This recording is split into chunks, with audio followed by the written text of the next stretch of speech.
Hello दोस्तों, मैं सजाद बजाज आपके सामने एक बार फिर हाजिर हूँ आज के एक ख़ास मेहमान लेकर। यूथ लीडर हैं हमारे, नाम मैं अभी नहीं बोलूँगा, वो खुद अपने आप को इंट्रोड्यूस करेंगे। लेकिन उससे पहले यहाँ ये बताना ज़रूरी है कि इस स्ट्रेट टॉक में हम सीधी बात करेंगे, बिल्कुल क्लियर, और आप उनको ज़रूर अप्रिशिएट करेंगे, ये हमारा मानना है। सबसे पहले मैं आपको बताऊंगा कि जो हमारे union home minister Amit Shah ji हैं, उन्होंने लास्ट ईयर फेब में सरहद एक एनजीओ है, उनके एक प्रोग्राम में कश्मीरी यूथ के हवाले से एक ज़बरदस्त स्टेटमेंट दिया था। वन लाइनर था लेकिन वो काफ़ी हैवी था। उन्होंने कहा कि कश्मीरी यूथ जो है वो हिंदुस्तान को, भारत को दुनिया के किसी भी कोने में रिप्रेजेंट कर सकता है, लीड कर सकता है। तो ये एक बहुत खुशाइंद बात थी हमारी यूथ के लिए, एक एनकरेजमेंट थी। उसके बाद 15 अगस्त आज़ादी के दिन हमारे प्राइम मिनिस्टर जनाब नरेंद्र मोदी साहब ने रेड फोर्ट से ये ऐलान किया, एक अपील की कंट्री के सारे यूथ को कि आप आइए और पॉलिटिक्स ज्वाइन कीजिए, क्योंकि एक मिशन उस दिन ऐलान किया उन्होंने एक मिशन का, विकसित भारत प्लान, कि बाय 2047 हिंदुस्तान, भारत एक डेवलप्ड नेशन बनेगा। उसके हवाले से उन्होंने कंट्री के यूथ को, 1 लाख यूथ को, जिनका कोई पॉलिटिकल बैकग्राउंड नहीं है, अपील की कि आप सामने आइए और एक इस पॉलिटिकल सिस्टम का हिस्सा बनिए। फिर 25 अगस्त में मन की बात में एक बार फिर उन्होंने यूथ से अपील की। तो उसी अपील, यूथ की involvement, prime minister Narendra Modi ji की अपील, अमित शाह का एक ज़बरदस्त statement, encouragement to Kashmiri youth, ये सब देख के हमने देखा कि जो हमारे कश्मीर में यूथ हैं, पढ़े लिखे यूथ हैं, तो उनको भी दिलचस्पी बढ़ी। मगर उस कॉल से पहले ही हमारे पास एक ऐसी पर्सनालिटी आ जाए जिन्होंने पहले ही इसमें कदम रखा था, वो है मीर जुनैद साहब। Sir, welcome to this show. Straight talk communications का ये शो होता है, इसमें हम आप जैसे दिग्गज यूथ लीडर्स को पेश करते हैं, आपके ख्यालात लेकर जो हमारा यूथ है उनके सामने, ताकि वो इंस्पायर हो जाए। तो सबसे पहले मैं आप ही से रिक्वेस्ट करूंगा कि आप अपने आप को कैसे डिस्क्राइब करेंगे, हमारे जो नौजवान हैं, they want to know about you. बहुत शुक्रिया आपका सजाद बजाज साहब, ये इनिशिएटिव स्टार्ट करने के लिए, स्ट्रेट टॉक कम्युनिकेशन, इसके लिए मैं आपको बहुत बहुत थैंक यू सर, मुबारकबाद देता हूँ। Thank you sir. और देखिए, मैं पहली बात आपको कहूँ कि आपने कहा कि I have to introduce myself. जी। So we have to understand, I'll not give an introduction what everybody gives or Yes, sir. what everybody says, but my introduction is a little different because people are fed up with listening the same introduction in the same way. I mean, just same sides of the similar coin. But see, when I was born without name, without identity. I was born as a black canvas, pure potential, and from the very first breath, the world start to write their stories upon you, right? And here I am, learn to listen, and here I am, aware, conscious, awakened, and with a lot of understanding about different know-hows and nuances of what is happening in the country and what is happening in the UT of Jammu and Kashmir. जी। And here I am as Mir Junaid. Mir Junaid is an individual, an entity who has his own individuality. I don't believe in, like you must have heard of famous dictum, borrowed thoughts are like borrowed money, it only shows the poverty of a person. So my thoughts are my own. Exclusively your own. My experiences are my own, and my understandings about life are my own. So, with time, while you will interview me, things will unfold, and I will be able to give a clearer picture about who I am. Right? Right. Yes. तो जुनैद साहब, आप लंगेट से ताल्लुक़ रखते हैं। ये one of the remotest geographical locations है country की। हमारे स्टेट का बॉर्डर एरिया है, LOC एरिया है। तो आपने जन्म वहीं से लिया है, वहीं पले बड़े हैं। तो जब आपकी पैदाइश हो, ये परवरिश हो रही थी, तो आप आहिस्ता आहिस्ता जैसे हर एक बच्चा आगे चलता है पढ़ाई में, तो आप भी नॉर्मली वैसे ही ग्रो हो गए, जैसे हम हो गए या जो हमारे देखने वाले हैं नाजरीन। तो हर एक इंसान ऐसे ही ग्रो होता है, पहले स्कूलिंग, फिर higher secondary, college, then university. तो एक रुझान होता है, एक रुझान एग्जिस्ट कर रहा है हमारे इस स्टेट में कि हर एक चाहता था, मेरे टाइम में, अपने टाइम की बात करूँगा, कि मैं डॉक्टर बनूं, मैं इंजीनियर बनूं। ये मेन दो चीज़ थे। तो जब आप पढ़ाई कर रहे थे, तो what was your aim in life that time? See, Kashmir में जन्म लेना कोई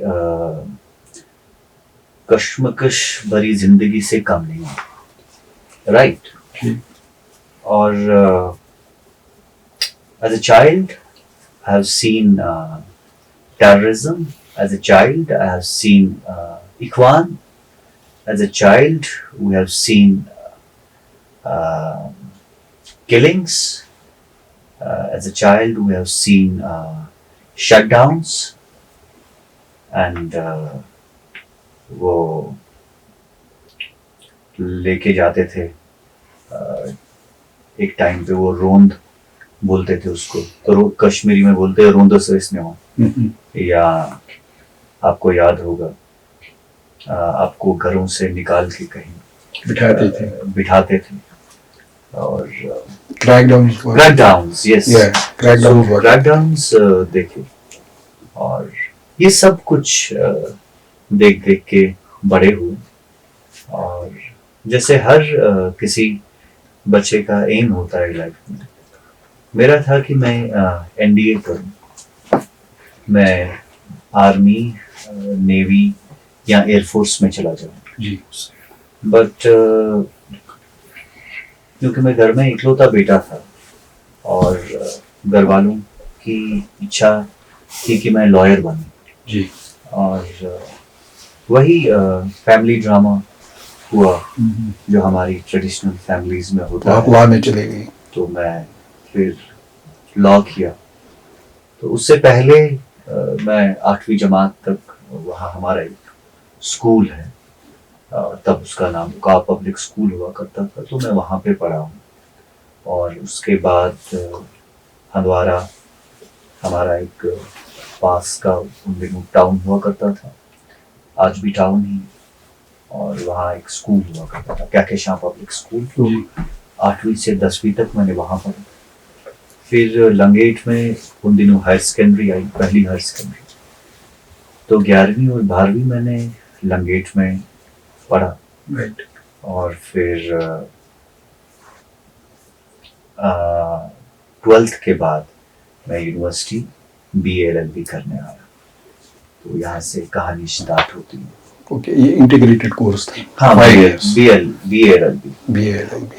राइट सर। तो जब आपने BA LLB कंप्लीट किया, उसके बाद आपका रुख अदालत की तरफ होना चाहिए था, लेकिन आप कहीं और चले गए, ये क्या? I was never interested in practicing law. Okay. मेरी हमेशा चाहत थी कि मैं लॉ अपने लिए पढूं। कोर्ट कचहरी का मुझे कभी शौक नहीं था। लॉ मैंने लॉ समझने के लिए पढ़ा। How was the financial position at your back? जब आपके जहन में था मुझे लॉ अपने लिए पढ़ना है, not to carve out living out of it, तो that means financial backing आपकी अच्छी थी घर में? Or there were constraints? See, I'm born in a middle class family. Okay. I'm not born with golden spoon or silver spoon on my mouth. No. I've seen hardships, and what I am today is it's because of me. It's because of my resilience in life. It's because of my perseverance in life. Because of I followed my own convictions. I followed my passion, and I always remained on the right side of history. And there I am.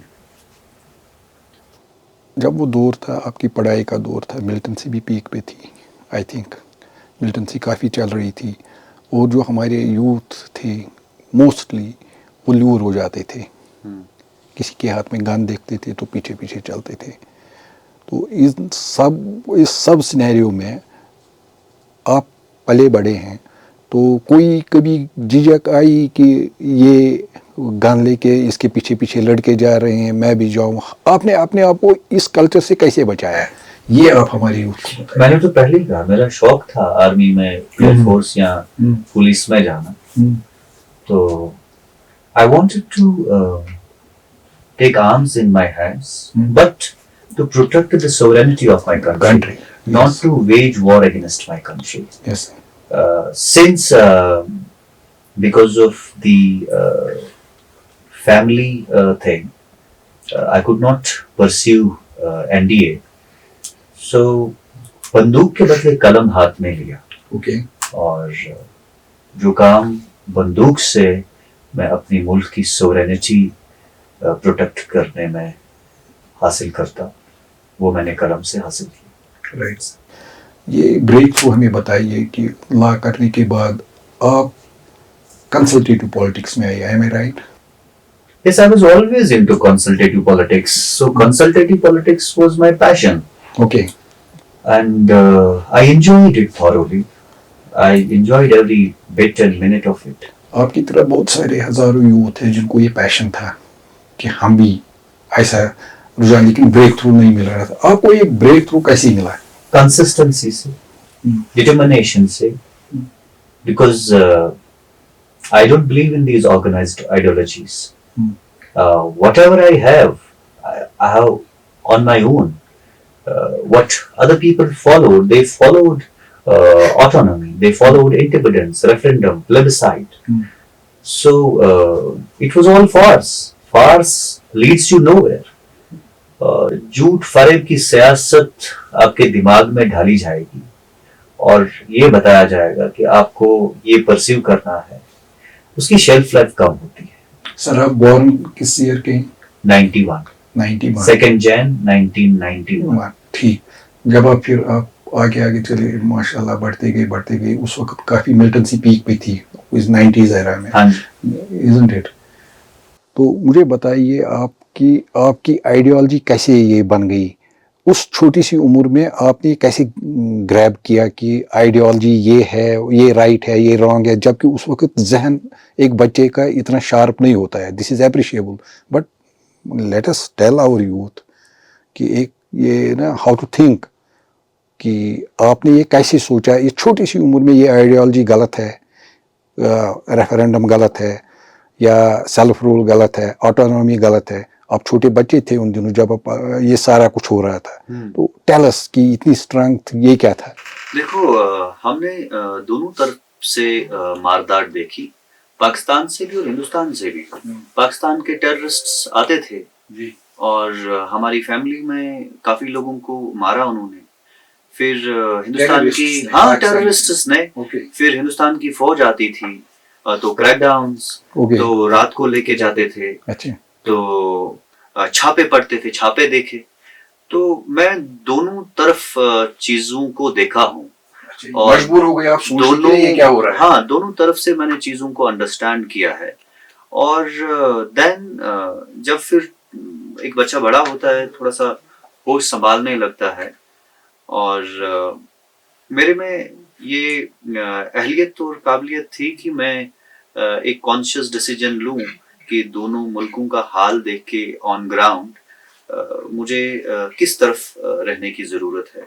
सो जब दोनों चीजें understand करी जब अपने मुल्क का आईन पढ़ा और जब उनके मुल्क का भी देखा और उनके मुल्क का हाल देखा और अपने मुल्क का हाल देखा, कंपैरिजन किया, तो मुझे लगा कि हमें अपने मुल्क के साथ खड़ा होना चाहिए. So I was born Indian.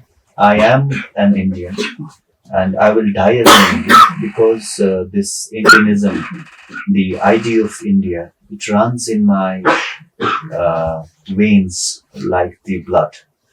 So यही है कि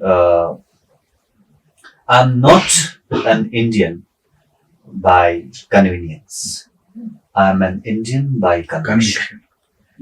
And for being an Indian, I don't need certificates from anyone to prove my worth, nor does any Kashmiri need, because we are the stakeholders of this place, and we are born Indians by default.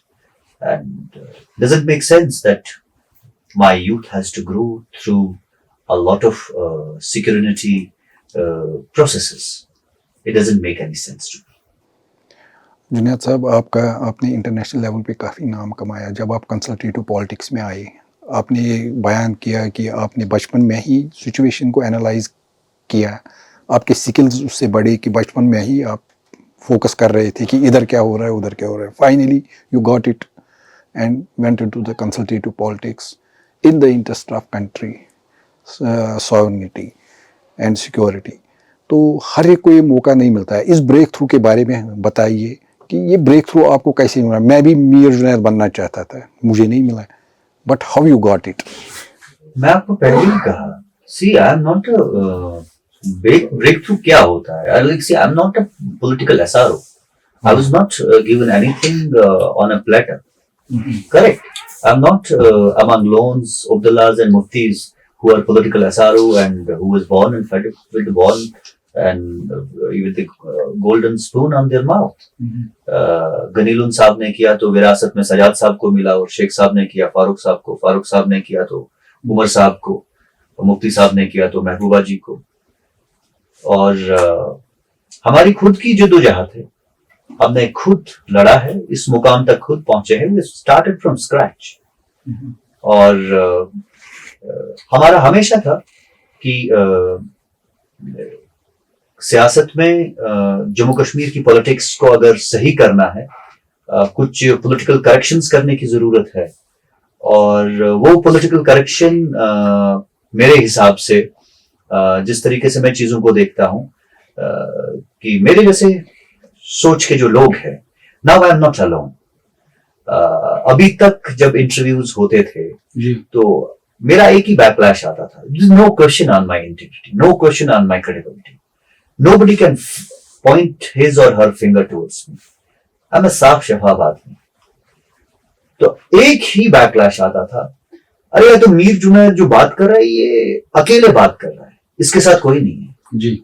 But अभी इस assembly election में, क्योंकि 2009 के बाद 2016 में under as था, तब से तो कोई इलेक्शन नहीं हुए. मुझे 2009 से 2024 में इलेक्शन लड़ने का मौका मिला. सो जितने लोगों ने ये हेयर से मिसनॉमर्स क्रिएट किए थे, मेरे खिलाफ नैरेटिव्स बनाए थे, अरे मीर जुनैद तो अकेला आदमी, अरे भाई आप क्या जजमेंट्स पास कर रहे हैं. अभी तो मुझे मौका ही नहीं मिला लाइफ में कि मैं अपनी वर्थ प्रूव करूं पॉलिटिकली. कंसल्टेटिव पॉलिटिक्स में we have proved our worth and we were right. और इलेक्टोरल पॉलिटिक्स में मुझे 2024 में असेंबली लड़ने का मौका मिला. और जब ये असेंबली लड़ने का मौका मिला तो उस टाइम मीर जुनैद अकेला नहीं रहा. मीर जुनैद 10,000 लोगों की आवाज बन गई. सो 10,000 people subscribed their ideology, their views to me. And our 10,000 votes are equivalent to their 10 lakh votes because we sought votes in the name of India.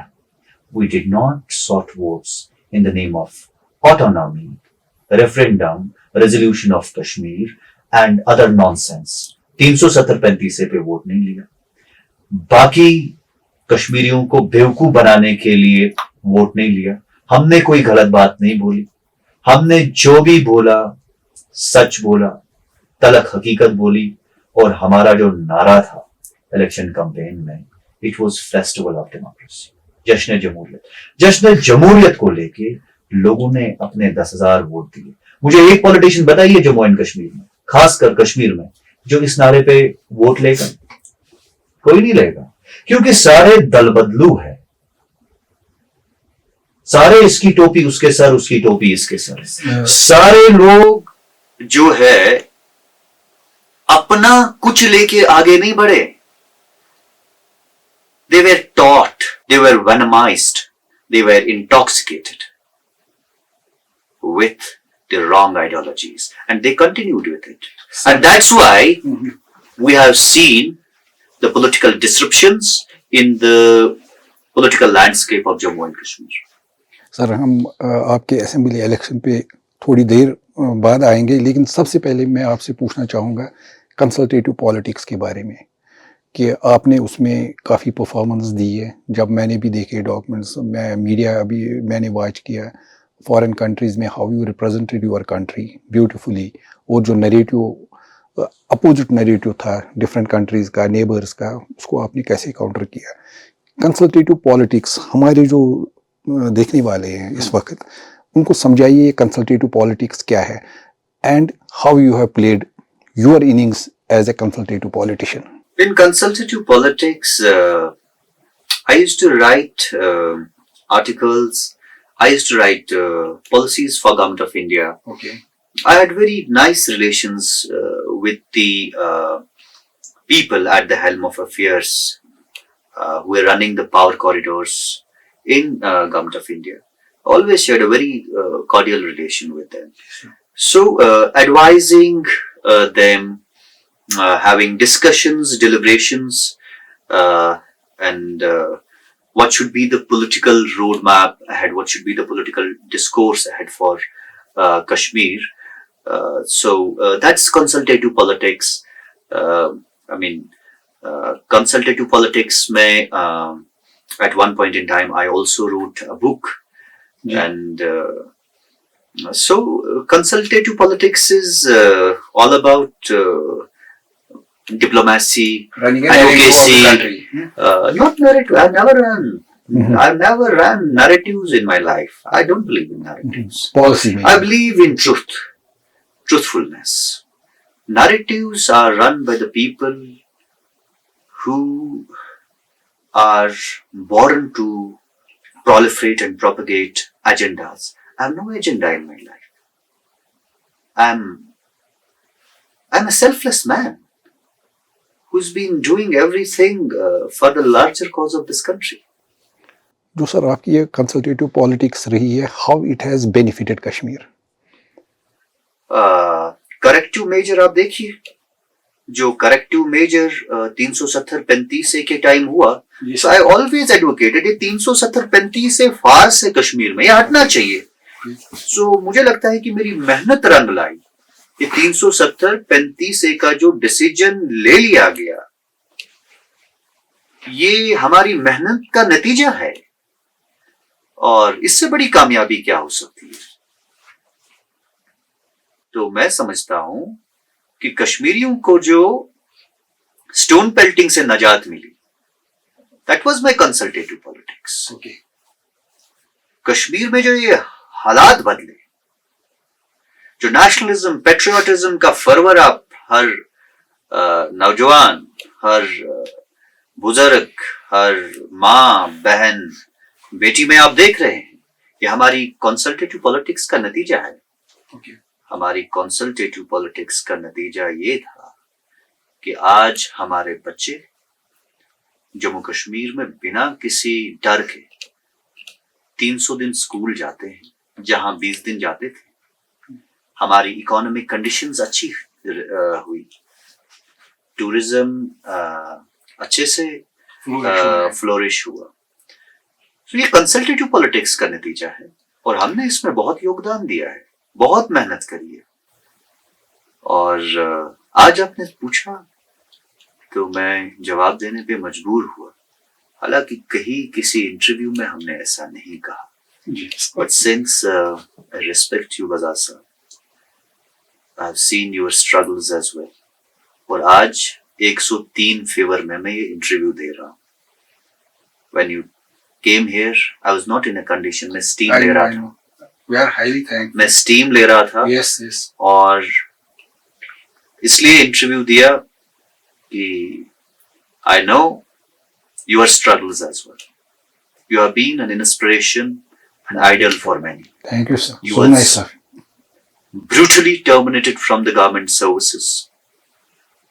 But then again, you did not give excuse to the family, to your kids and kids, to your relatives and colleagues that मैं तो unemployed हो गया, अब मुझे life में करने के लिए कुछ नहीं है. आपने स्ट्रेट टॉक कम्युनिकेशन स्टार्ट किया. आपने लोगों को एम्प्लॉयमेंट दे दी, खुद भी एम्प्लॉयड हो गए. तो इससे बड़ी इंस्पिरेशन क्या है? यहाँ के यूथ को सीखना चाहिए. आप जब इस उम्र में स्टार्ट कर सकते हैं, क्या होगी आपकी उम्र? 60. तो हमारे नौजवान 20 साल, 25 साल, 30 साल की उम्र में क्यों नहीं कर सकते? तो ये अनएम्प्लॉयमेंट का नौजवानों को जो बहाना है ना, मैं इस बहाने को नकारता हूं. Unemployment is a state of mind, just a state of mind. हाँ, अब अगर अनएम्प्लॉयमेंट पे for the sake of interview बात करनी है स्ट्रेट टॉक कम्युनिकेशंस पे, तो ऑनरेबल होम मिनिस्टर और जम्मू कश्मीर पुलिस पे एम्प्लॉयमेंट को लेकर सबसे ज्यादा जिम्मेदारी आयद होती है. Do you agree अनएम्प्लॉयमेंट है यहाँ? So I told you, as my individuality is concerned, I see unemployment as a state of mind, right? But when you get into the realism, coming out from idealism and getting into the realism, unemployment is a problem. It's a genuine issue of our youth. And to address the unemployment of this place, it's the sole conscious duty of Government of India, particularly the duty of responsibility of Honorable Prime Minister, Honorable Home Minister and Jammu Kashmir Police की. क्योंकि Jammu Kashmir police की जब मैं बात कर रहा हूं unemployment को लेके, जम्मू कश्मीर पुलिस में 20,000 वैकेंसीज अभी इनको है. और 20,000 वैकेंसीज की होम मिनिस्ट्री अगर एडवर्टीजमेंट करती है, और इससे बड़ी कामयाबी क्या हो सकती है हिंदुस्तान को लेके यहाँ पे कि 20,000 लोग नौकरी करेंगे जम्मू कश्मीर पुलिस में, देश के लिए बंदूक उठाएंगे, बाकी मुल्कों को लेके लड़ेंगे, अपनी सालमियत को लेके, अपनी सालमियत को बरकरार रखने के लिए बंदूक उठाएंगे, अपने मुल्क के नाम पे जो है मुल्क को प्रोटेक्ट करने के लिए, अपने हमारे बॉर्डर्स को प्रोटेक्ट करने के लिए बंदूक उठाएंगे. इससे बड़ी बात क्या है?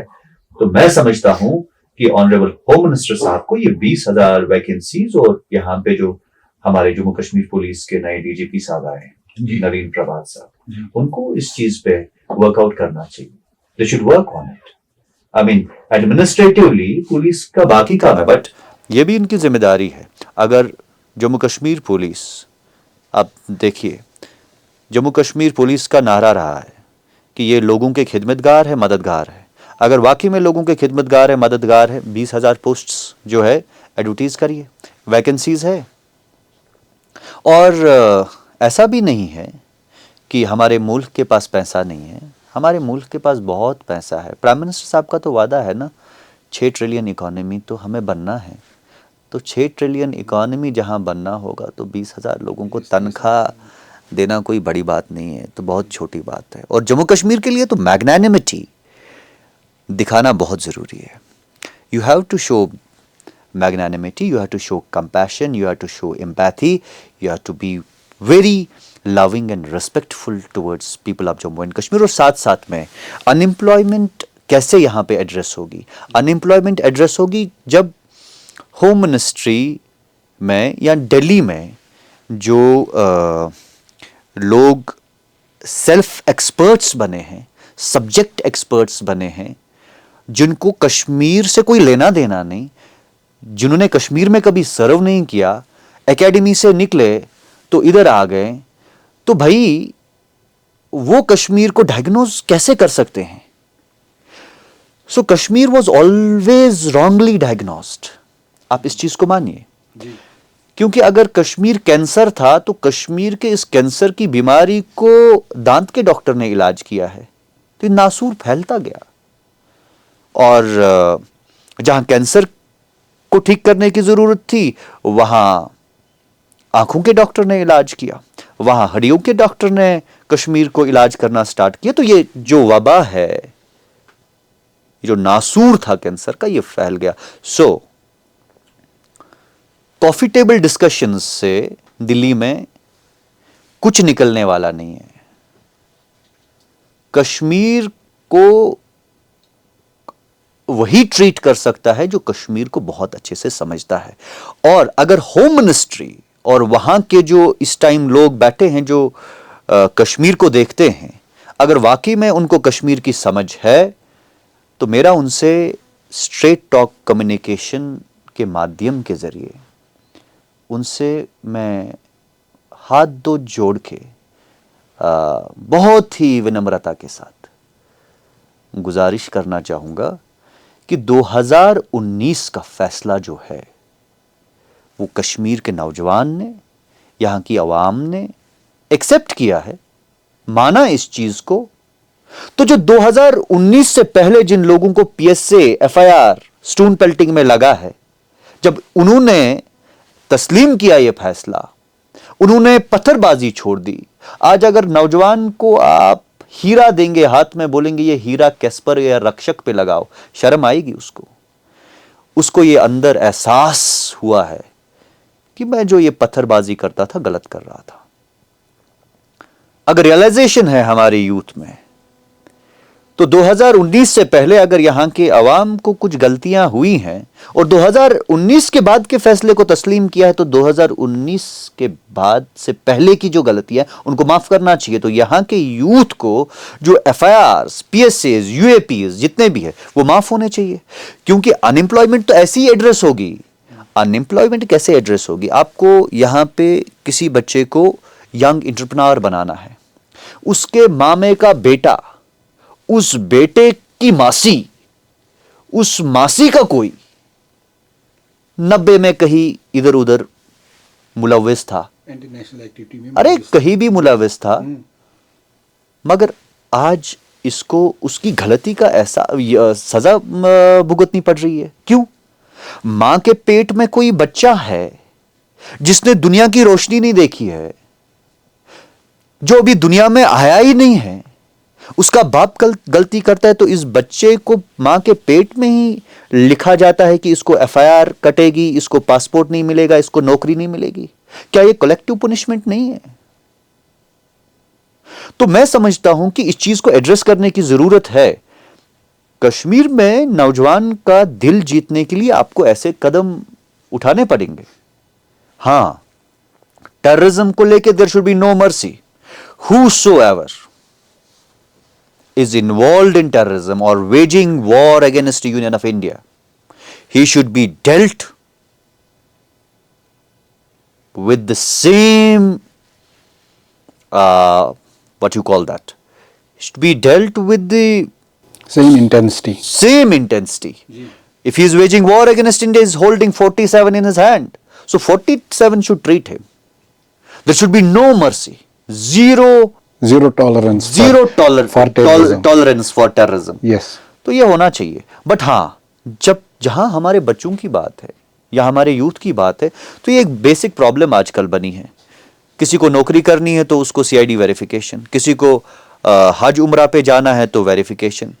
भैया देखो, कश्मीर में जो है आपको समझनी पड़ेगी, कश्मीर में हम मुस्लिम मेजॉरिटी है ना? तो इस्लाम में हमारे 5 फ़राइज़ है। उन एक 5 फ़राइज़ों में हज हमारे पे फ़र्ज़ है ना? और अब जब कोई अपना इस्लामी रिलीजियस फ़राइज़ इंजाम देना चाहता है, हज पे जाना चाहता है, उसको पासपोर्ट नहीं मिलता है, तो क्या आप उसको रिलीजन अच्छे से प्रैक्टिस करने से रोक रहे हैं, जो कि कहीं किसी दुनिया में, किसी खिते में, किसी बाकी ममालिकों में हमने नहीं देखा? Why is this happening? आपने सिस्टम करेक्शंस की बात की, कंसल्टेटिव पॉलिटिक्स में आपने काफ़ी करेक्शंस की बात की.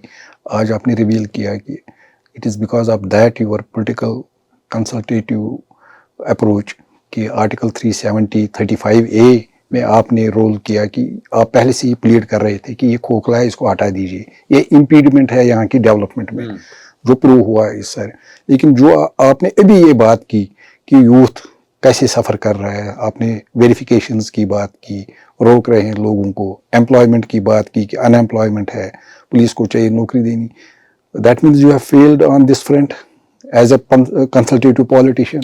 No, no, no, I have not failed. It should have been done by now. I have not failed. I have been raising my voice. I have been fighting for it. Okay. I have been vouching for them, advocating for them. लेकिन response नहीं मिल रहा है. Why? There is response. Who says there is no response? मेरा election campaign में जहां भी मैं गया, मेरा तो एजेंडा पॉलिटिकल कैंपेन में, असेंबली में यही रहा, यूथ को लेके. So we are in touch with youth. Langate की मैं बात करूंगा, मैं जितने भी FIRs है यूथ के, मैं उनको बोल रहा हूँ कि अपना डेटा लेके आइए. Okay. किसी को खासकर ये जो पत्थरबाजी में जिनको FIRs लगे हैं, उनको बोलता हूँ आप आइए मेरे पास. We are collecting their You are data. sure system will listen to you on this front? Why will not system listen to me? Okay. They have to. यहां हिंदुस्तान का आइन कभी कभी अमेंड किया जाता है पब्लिक इंटरेस्ट में. सिस्टम की तो बात ही नहीं है. This in the public interest. Public सबसे ऊपर है, सिस्टम पब्लिक से नीचे है. इस चीज को समझना पड़ेगा आपको. जब पब्लिक है तब सिस्टम है, और जब सिस्टम है तब पब्लिक भी है. जी. और ये जो हम एडवोकेसी में लगे हुए हैं, इस चीज को लेके, कंसल्टेटिव पॉलिटिक्स की जहां आप बात कर रहे थे, जब भी आगे मुझे होम मिनिस्टर साहब या प्राइम मिनिस्टर साहब से मिलने का मौका मिलेगा, बाकी की तरह पब्लिक में एक बात करना और बंद कमरे में दूसरी बात करना मुझे नहीं आता है. वो मेरे ज़मीर में नहीं है, ना वो मेरे खून में है. गद्दारी हमारे खून में नहीं है. जब हम बोलते हैं, डंके की चोट पे सच बोलते हैं. और जब भी मुझे मौका मिलेगा इनसे मिलने के लिए, पहली बात, पहला नेगोशिएशन, पहला बार्गेन इसी चीज पे होगा कि हमारे यूथ ने अगर फैसला तस्लीम किया है, उनको FIR लगा है, वो अपनी जिंदगी एक अच्छे शहरी की तरह गुजारना चाहता है, लॉ अबाइडिंग सिटीजन की तरह गुजारना चाहता है, उसको मौका दिया जाना चाहिए. क्योंकि उसने तस्लीम, जिस चीज को लेके वो लड़ रहा था, जिस चीज को लेके उसको पत्थर मरवाया गया, उसके हाथों से हड़ताल कराए गए, पत्थर मरवाए गए, उसको रोड पे लाया गया. ये नौजवान उन लोगों को भूला है. आज उनकी बरसी भी कोई नहीं मना रहा है, जिन लोगों ने यहां के नौजवान को इन मामलों में धकेला. कोई उनको पूछ भी नहीं रहा है. Gone, done and dusted. But इनको मौका दिया जाना चाहिए. अब ये भी जब कुर्बानी दे रहे हैं, ये भी जब सब कुछ भूल रहे हैं, तो आप भी मैग्नानिमिटी दिखाइए. क्या फर्क है, क्या कहां दिक्कत है? अनएम्प्लॉयमेंट में आपने पुलिस का कहा कि they should raise vacancies, they should advertise vacancies. 20,000 post खाली हैं as per your information. That means कि गवर्नमेंट जॉब अल्टरनेटिव है अनएम्प्लॉयमेंट का. Absolutely, it's not. I just quoted the example of Ministry of Home Affairs, since we are directly under the as Union Territory, directly under Home Affairs, right? तो economic potential क्या है यहाँ? देखें, horticulture में भी opportunities है, job opportunities. Agriculture में भी, हेल्थ में भी, एजुकेशन में भी, you name any sector. Kashmir में जितना वाइड एंड वैक्यूम है ना, उतना कहीं जगह आपको नहीं मिलेगा. किसी यूनियन टेरिटरी में नहीं, किसी स्टेट में आपको नहीं मिलेगा. ये जो सारी चीजें हैं, the onus is on the elected government as well. Okay. जो उन्होंने अनएम्प्लॉयमेंट के वादे किए, हम 1 लाख 2 लाख लोगों को नौकरियां देंगे, तो उनको अपना मेटल जो उनका प्रॉमिस है वो पूरा करना चाहिए, और उसी चीज को लेके लोगों से तो वोट लिया है। तो अब हम सारा आपके कैमरा से बताएंगे तो भैया कहां कहां से कैसे कैसे करना है, तो फिर सरकार क्या करेगी? तो ठीक है, सरकार को मालूम है कि उनको करना चाहिए, उनको 1 लाख नौकरियां जो उन्होंने बोला, वादे की। 1 लाख बोला कि ज्यादा बोला? I have no idea about it. Frustration में कुछ भी बोल देते हैं, बट चलो 1 लाख हम मान के चलते हैं, 1 लाख नौकरी, तो ठीक है। It is on the Omar sahab's government, owns lies on him. Let him fill the vacancies. Let him at least start the initiation of advertising them, advertising the posts. अभी मैंने ऐसा कुछ नहीं देखा। और जिन चीजों को लेके उमर साहब ने वोट लिया, बिजली को लेके, गैस को लेके, कभी गवर्नमेंट किसी मुलाजिम को टर्मिनेट करती थी तो उमर साहब का पहला ट्वीट आता था। अभी रिसेंटली उमर साहब की सरकार में 2-3 मुलाजिम टर्मिनेट हुए, तो सन्नाटा सा छाया है पूरी कैबिनेट में, कोई बात नहीं कर रहा है। क्यों? बात तो करो, कुछ तो बोलो।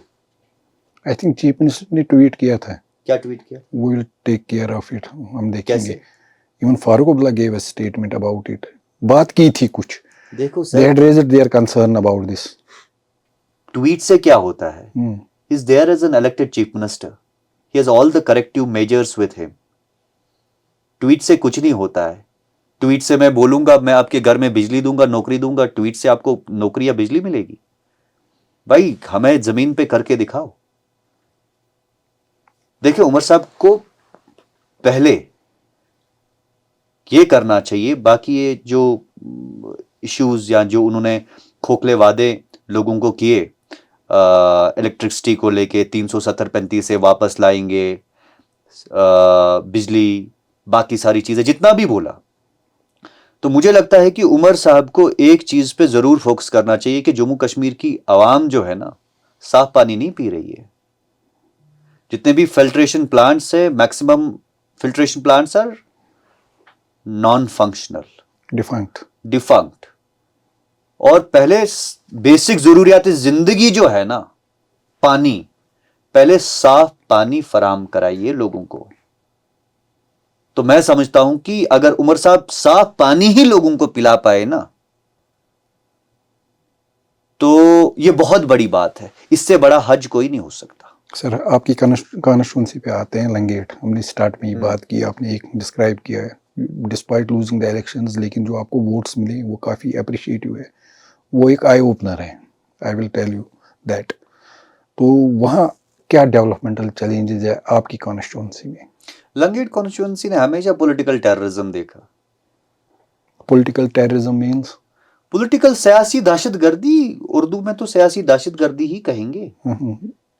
सियासी दहशतगर्दी ये कि आप वहां जितने भी सियासतदान थे, जिनको लोगों का मैंडेट था, लोगों की बेसिक नेसेसिटीज प्रोवाइड करना जी, वहां पे उन्होंने अपने घर बने, वहां पे उन्होंने सियासी इस्तेसाल किया, वहां पे अंडर डेवलपमेंट हुई।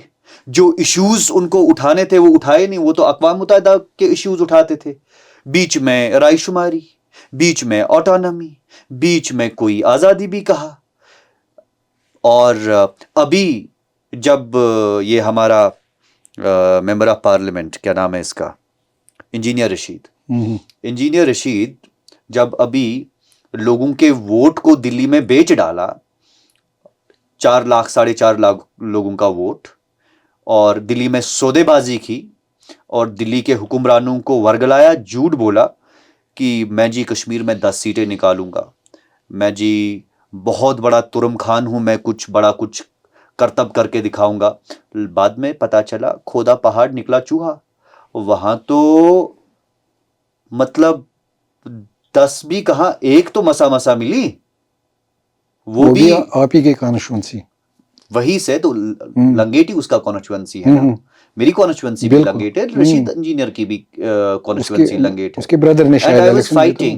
I was fighting against a sitting MLA. I was fighting against his brother. I was fighting against sitting DDC chairperson. Okay. तो उसके बावजूद भी हमने 10-15 दिन में 10,000 वोट निकाले। बट जब मैं ये डेवलपमेंट की बात कर रहा हूं, जहां उनको अपने कॉन्स्टिट्यूएंसी में मसले ठीक करने थे, कॉन्स्टिट्यूएंसी के जो डेवलपमेंटल एरियाज है उनको सुधारना था, वहां वो मसले कश्मीर, वहां वो रायशुमारी बोलने लगे। भाई हमें क्या रायशुमारी को करना। और अगर रायशुमारी आपका नारा था, जब जेल से बाहर निकले अभी, तो वो रायशुमारी कहां गई? और आप क्या रेजोल्यूशन ऑफ कश्मीर इशू बोल रहे थे? कौन सा रेजोल्यूशन? जो रेजोल्यूशन ऑफ कश्मीर बेनजीर भुट्टो, जुल्फिकार अली भुट्टो, नवाज शरीफ, परवेज मुशर्रफ बोल रहा था। मेरे लिए मसले कश्मीर हमारे यूथ को अनएम्प्लॉयमेंट देना है जी। यहां पे बिजली, सड़क, पानी मेरे लिए मसले कश्मीर है। मेरे लिए मसले कश्मीर यहां की तरक्की, बहबूदी, प्रॉस्पेरिटी, अमन मेरे लिए मसले कश्मीर है। बाकी मसले कश्मीर पाकिस्तान के लिए मुद्दा है, हिंदुस्तान के लिए कोई मुद्दा नहीं है। और जो मसले कश्मीर पे बात कर रहे हैं ना, खाएंगे इधर का तो खाएंगे उधर का, तो फिर उनको उधर ही जाना चाहिए। उन्हीं की पार्लियामेंट में जाके वहां के हाल देखने चाहिए। वो प्राइम मिनिस्टर को घसीट के कैसे लेके जाते हैं, प्राइम मिनिस्टर को गोली कैसे ठोकते हैं, वो तो पाकिस्तान से सीखे। फिर वो फिर उधर जाए, यहां क्या कर रहे हैं? इकोनॉमिक चैलेंजेस क्या हैं वहाँ पे आपकी कॉन्स्टिट्यूंसी में? A lot of economic challenges here. It's not just singular thing. It's multifaceted. Multifaced. It's multifaceted.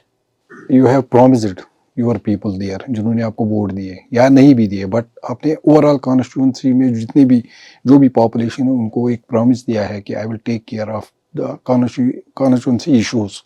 लेकिन आप असेंबली से बाहर हैं। What is the plan, how you are going to tackle those issues for them? What did I promise? Will you remind me any of my नहीं, promise? If I may correct you. I saw a tweet, आपका tweet मैंने I देखा have है। not promised anything to my people of Langate constituency. Number one, what I did was मैं politically उनको aware किया, मैं politically उनको conscious बनाया, मैं पॉलिटिकली उनको अवेकन किया, अपनी मैं campaigning के पॉलिटिकली दौरान। उनको इनलाइटन किया। बाकियों की तरह मैंने कुछ बेचा नहीं, कोई झूठ नहीं बोला, नहीं, I am not saying that. कोई वादा नहीं किया, सीधी खोखला। देखें, मेरे में और बाकियों में यही फर्क है। जो चीज मैं कर रहा हूं ना, वो मीर जुनैद ही कर सकता है, वो बाकी पपेट्स नहीं कर सकते हैं। मैंने आपका एक ट्वीट देखा है, जब इलेक्शंस खत्म हुए, नई हुकूमत बनी यहाँ पे, तो देन यू टोल्ड देम कि I will soon come back with a good news for my constituency people. It was like that. Yeah, I came back. What I was gave a that? press conference. What was that? It was because just this FIR and passport issue. अच्छा, वो हाँ, मैं आपने गया। Clear नहीं बोला था। That is what, मैं वही प्रॉमिस की बात कर रहा हूँ। मुझे देखो, हवा में बातें नहीं करना आता है। मुझे कहीं पे बात करनी थी ओके। कि ये जो इशू है, इसमें आप कितनी जेन्युइनिटी देखते हैं, ऑथेंटिसिटी कितनी देखते हैं। So I have to convince people. So after convincing them, after a lot of deliberations and discussions, we came to a very sensible conclusion that yes, this is a genuine issue people of the valley are facing. उसमें तो कामयाबी उसमें कहाँ तक मिली आपको अभी तक? अभी we are collecting the data. We are data. in a process of meeting people, understanding them, discussing with them, just having interactions with them. तो जमा कर रहे हैं, और वही जो हमारे पास जमा हो जाएगा, और उसी पे तो बात होगी, वही तो हम सरकार के सामने रखेंगे। Is it pan J&K or only your constituency? As a trial project, Pilot pilot project, project okay. हम लंगेट कॉन्स्टिट्यूंसी से ठीक स्टार्ट है, करते हैं. हक बनता भी है उनका नहीं, because you बिकॉज हक represent them, बनता है, ये because they have voted constitutional you. Right है उनका. Yeah. आईनी हक है और कोई उनसे आईनी हक बहसियत हिंदुस्तानी नहीं छीन सकता. सर, आपको अब सारी ये सिचुएशन पता है कि जम्मू कश्मीर की सिचुएशन किन हालात से गुजरी है और आज की डेट में हाउ डू यू व्यू, आप सम अप कैसे करेंगे इस सिचुएशन को? कश्मीर आज की डेट में क्या है? Kashmir is a graveyard of रेपुटेशंस.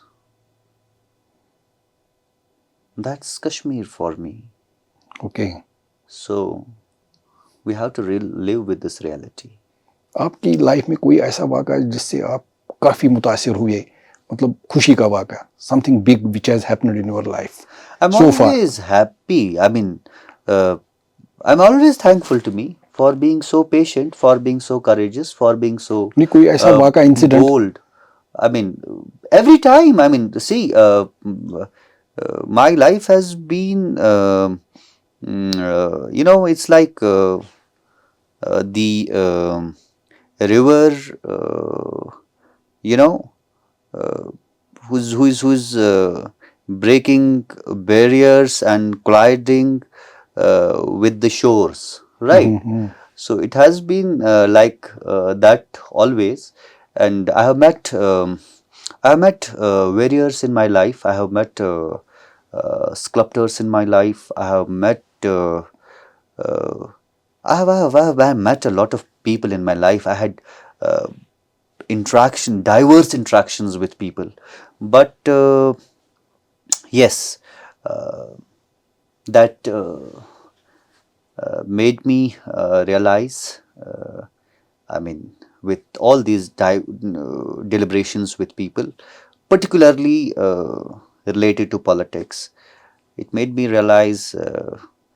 I mean, how you can make people accountable.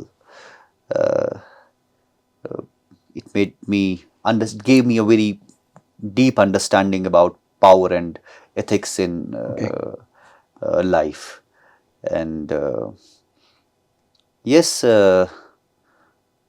but overall, I'm thankful to me. Very, very, very thankful to me for being on the right side of history, for being so bold, for being so courageous, for standing up for a cause, for fighting for many years all alone, for living with all the traumas, for living with the murderous assassinations and murderous conspiracies which were being hatched upon me. But for that, I thank myself that, okay, fine, I am living a very happy, contented, and peaceful life, and I'm happy about my accomplishments. I'm happy how people with time recognized, appreciated, and acknowledged my efforts. And here I am talking to you. That's it. ऐसा कोई वाक़ा जिससे आप बहुत ही disappoint हुए? Yes. Disappointment in life was कि कश्मीरियों को कैसे बेवकूफ़ बनाया गया. अवाम, जो मासूम अवाम है, जो बहुत सीधी सादी अवाम है हमारे नौजवान को किस तरीके से गुमराह किया गया, इससे मैं बहुत डिसअपॉइंट हुआ. एक बुरहान वानी मरा और अपने साथ 100 लोग ले गया. मेरे लिए वो बहुत डिसअपॉइंटिंग मोमेंट था. और यहाँ पे जो पत्थरबाजी हो रही थी, मेरे लिए वो बहुत डिसअपॉइंटिंग था. मेरे लिए डिसअपॉइंटिंग था कि जब मैं बाकी रियासत के बच्चे देखता था स्कूल जाते हुए, पढ़ाई करते हुए, और अपने बच्चे देखता था घर में बैठे हुए, मेरे लिए वो डिसअपॉइंटिंग था. मुझे हमेशा दिल में ये चीज़ बहुत तकलीफ देती थी. और it was like more, what we call that, mourn. I mourned actually for seeing these things. और बहुत तकलीफ हुई ये सब कुछ देख के। और डिसअपॉइंटिंग मोमेंट यही है कि जब मैं किसी बच्चे को देखता हूँ कि या किसी को बेबस देखता हूँ, तो मैं बड़ा डिसअपॉइंट हो जाता हूँ। मेरा दिल तंग हो जाता है तब। मेरे से हॉस्पिटल में कोई बीमार तड़पते नहीं देखा जाता है। मैं जब हॉस्पिटल जाता हूँ, किसी वार्ड में जाऊंगा, अगर एक बीमार को किसी तबीयत पूछनी है तो मेरे पूरे वार्ड को देखता हूँ, हर जितने जो भी पेशेंट है।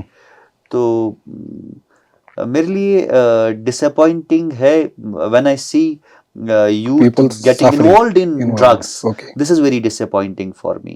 When I see people using syringes, almost 33,000 syringes are being used per day in Jammu and Kashmir related to drugs.